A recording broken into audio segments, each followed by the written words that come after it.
This is the fifth presentation in a short series about the myths that prevail currently about risk management.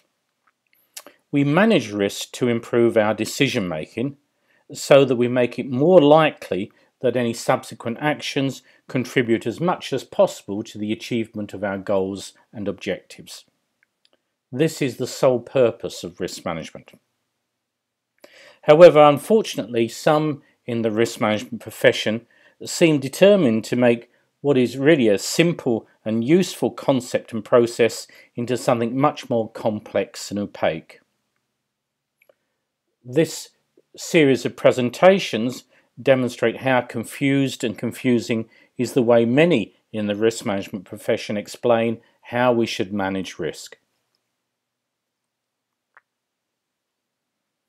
This myth concerns the statement that risks occur, risks happen, or some people even say risks eventuate. This really fails to appreciate risk and risks. We use the plural risks as examples of things that might happen because there is some source of uncertainty there that might lead to an effect in terms of our objectives. And we use these examples, these illustrations, these scenarios or hypotheses to help us understand risk. We construct them. They describe what could happen and what it could lead to in terms of our objectives. We also use them to estimate the level of risk, which is expressed as the likelihood that some particular consequences will be experienced. And of course, those consequences should always relate directly to objectives. This is the reason that risk criteria are developed from our objectives. Risk criteria are specific to an organisation. They can't be borrowed from somewhere else. We sometimes use events for this illustration.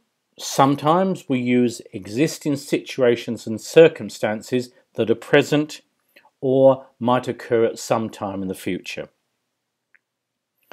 When something happens which has been contemplated when we characterise risk, some people might say the risk has happened.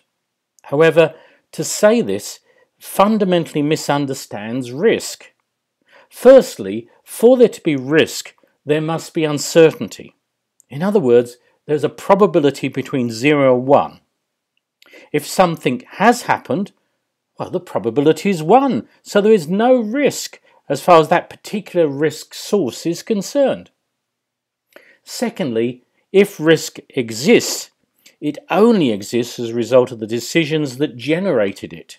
It cannot also happen. It's therefore not correct to say that risk has happened or that when there has been an event that a risk has occurred. And if we say that, it reveals our lack of understanding about risk. Thank you.